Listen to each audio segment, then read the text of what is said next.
तो एक कथन आपके सामने रखेंगे प्रहलाद महाराज का। प्रहलाद महाराज भी इसके संदर्भ में बताते हैं।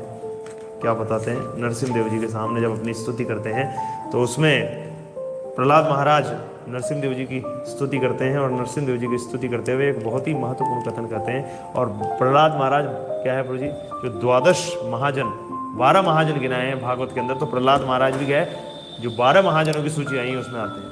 तो प्रहलाद महाराज की स्तुति बहुत ही महत्वपूर्ण है। नरसिंह देव जी के चरणों में वो स्तुति करते हैं, नरसिंह देव जी की प्रार्थना करते हैं। तो उसके अंदर एक बहुत ही महत्वपूर्ण सिद्धांत प्रहलाद महाराज भी हम सबको सिखाते हैं। क्या सिखाते हैं? सुनिए ध्यानपूर्वक। ये श्रीमद् भागवतम का 7वां स्कंद है, 9वां अध्याय है और उसका 10वां श्लोक है, जिसमें वो ब्राह्मण के संबंध में बातें बताते हैं। क्या कहते हैं? विप्राद द्विष गुणा युतादरविंदानाभ पादारविंद विमुखात स्वपचम वरिष्ठम मन्ने तदर्पित मनोवचने हितार्थ प्राणम पुनाति सकुलम नातु भूरिमानः। प्रहलाद महाराज कहते हैं, भगवान की स्तुति करते हुए नरसिंह देव जी को कहते हैं, यदि किसी ब्राह्मण में, क्या कहते हैं, यदि किसी ब्राह्मण में 12 योग्यताएं हों, कितनी? 12 योग्यताएं हों, किंतु यदि वह भक्त नहीं है और भगवान के चरण कमलों से विमुख है, 12 योग्यता है उसके अंदर, परंतु वो भगवान के चरण कमलों से विमुख है, भगवान के चरण कमलों के शरणागत नहीं है, उसने भगवान की शरणागति ग्रहण नहीं करी है। अगर कोई ऐसा है, अब लोग देखिए आप प्रभु जी इतना दम्भ भरते हैं केवल कुल में जन्म लेने का, कि मैं ब्राह्मण कुल में जन्म हो गया। यहां तो भागवत के अंदर प्रहलाद महाराज कह रहे हैं, जो कि क्या है प्रभु जी? महाजन है। शास्त्र बताते हैं महाजनों येन गतः सपंता, महाजन जिस पथ पे चलते हैं और जो रास्ता बता रहे हैं उस रास्ते को हमें स्वीकार करना चाहिए, उस रास्ते पे हमें चलना चाहिए। महाजन जो रास्ता बता रहे हैं उसी पथ पे चलना चाहिए अगर आपको सफलता हासिल करना है। और जो महाजन है प्रहलाद महाराज क्या बता रहे हैं, और लोग क्या कर रहे हैं देखो आप, कि अगर किसी के अंदर क्या हो, 12 योग्यताएं भी हो, परंतु अगर वो भगवान के चरण कमलों से विमुख है। अभी तो हम संक्षिप्त में ये बता रहे हैं आपको कि 12 क्वालिटी बताई गई है, पूरी गिनाई गई है वो, तो वो उससे संपन्न हो कोई ब्राह्मण, वो पूरी तरीके से उसमें पारंगत हो। परंतु प्रहलाद महाराज क्या करें? यदि किसी ब्राह्मण में 12 योग्यताएं हो, किंतु यदि वह भक्त नहीं है और भगवान के चरण कमलों से विमुख है, तो क्या करें? तो वह उस स्वान भक्षी का मतलब समझ गए, कुत्तों को खाने वाले को चांडाल कहते हैं हमारे शास्त्र। जो कुत्ता खाता है उसको क्या कहा गया? चांडाल। तो करें, वह उस स्वान भक्षी चांडाल से भी अधम होता है। और ये कौन करें? प्रहलाद महाराज। और लोग पता नहीं क्या इतराते रहते हैं जबरदस्ती, मेरा ब्राह्मण कुल में जन्म हो गया, मैं गुरु हूं। देखो प्रहलाद महाराज क्या करें, क्या है वो? स्वान भक्षी चांडाल से भी क्या है प्रभु जी? अधम होता है वो। जिसने अपना सर्वस्व मन वचन कर्म संपत्ति तथा जीवन भगवान को अर्पित कर दिया है, ऐसा भक्त ऐसे ब्राह्मण से श्रेष्ठ है। और अगर किसी ने अपना सर्वस्व भगवान को समर्पित कर दिया है, पूरी तरीके से वो भगवान के शरणागत हो गया है। मनसा वाचा कर्मणा कहते हैं ना, कि मन वचन और कर्म से किसी ने भगवान की शरणागति ग्रहण कर ली है, मतलब पूरी तरीके से अगर कोई भगवान के शरणागत हो गया है, उसको ये 12 किसी में योग्यताएं हो किसी ब्राह्मण से, उससे भी उसको श्रेष्ठ बताया गया है। और दूसरा, कोई ब्राह्मण कुल में जन्म हुआ हो और जन्म ही नहीं, अगर किसी में ये योग्यता भी हो, परंतु अगर वो वैष्णव नहीं है तो उसको भी अधम बताया गया है। ये प्रहलाद महाराज का कथन हमने तो आपके सामने रखा है। तो जो भी दम्भ भरता हो उसको दिखा सकते हो आपकी।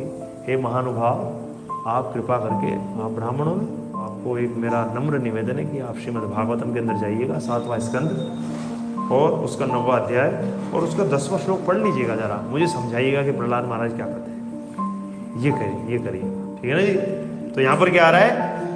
ऐसा भक्त ऐसे ब्राह्मण से श्रेष्ठ है, क्योंकि भक्त अपने सारे परिवार को पवित्र कर देता है। क्या करें? क्योंकि भक्त क्या करता है प्रभु जी? भक्त अपने सारे परिवार को पवित्र कर देता है। जबकि झूठी प्रतिष्ठा वाला तथा कथित ब्राह्मण अपने को भी शुद्ध नहीं कर सकता, अपने को भी शुद्ध नहीं बना सकता। क्या आप ब्राह्मण बन के घूम रहे हो? खुद को भी शुद्ध नहीं कर सकता।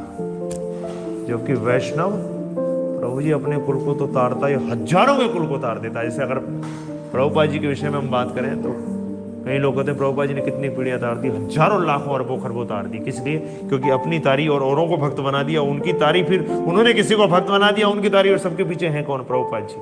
इसका मतलब कितने हजारों लाखों को तार दिया। सोचो आप, ये है वैष्णव की महिमा।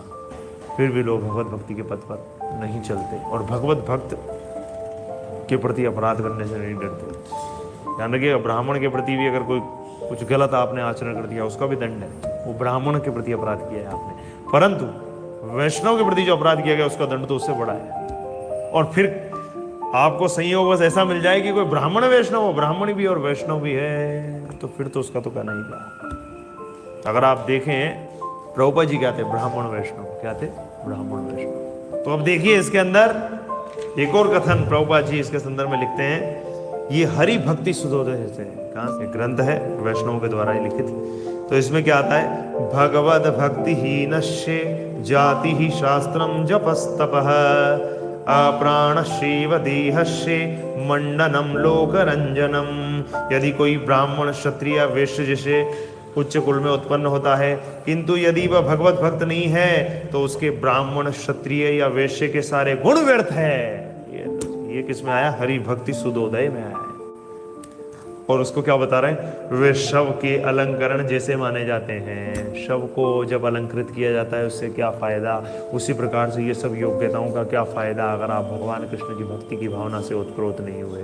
शास्त्र ये बताते हैं। इसीलिए एक और कथन रख देते हैं श्रीमद् भागवतम से ही आपके सामने है। श्रीमद् भागवतम का ये कौन सा है? 5वां स्कंद है, 10वां उसका अध्याय है, और उसका 10वां अध्याय है, और उसका श्लोक संख्या है 25। इसके अंदर ये भी राजा रघुगण का ही कथन है। और वो क्या कहते हैं? प्रणाम करते हुए, नमस्कार करते हुए जड़ भरत जी को और क्षमा याचना करते हुए जड़ भरत जी के चरण कमलों में, और राजा रघुगण कहते हैं, हे कह रहे हैं, आप समस्त जीवात्माओं के मित्र श्री भगवान के सखा हैं, अतः आप सबों के समान हैं, सबों के समान है और देहात्म बुद्धि से सर्वथा मुक्त हैं। यद्यपि मैंने आपकी अवमानना करने का अपराध किया है। क्या है? मैंने आपका अपराध किया आपके प्रति, किंतु मैं जानता हूं कि मेरे इस तिरस्कार से आपको कोई हानि या लाभ नहीं होने वाला। आप दृढ़ संकल्प हैं, जबकि मैं अपराधी हूं। इसलिए भले ही मैं भगवान शिव के समान बलवान क्यों ना हूं, किंतु एक वैष्णव के चरण कमल पर अपराध करने के कारण मैं तुरंत ही नष्ट हो जाऊंगा। क्या कहा उन्होंने? कि मैंने गलती कर दी, आप वैष्णव हो, आप महाभागवत हो, आप भगवान के अनन्य भक्त हो, मैंने आपको उल्टा सीधा सुना दिया है, मैंने आपकी आलोचना करी है, मैंने आपकी निंदा करी है, तो इसके कारण भले ही मैं शिव जी के समान ही क्यों ना हूं, मेरा पतन हो जाएगा।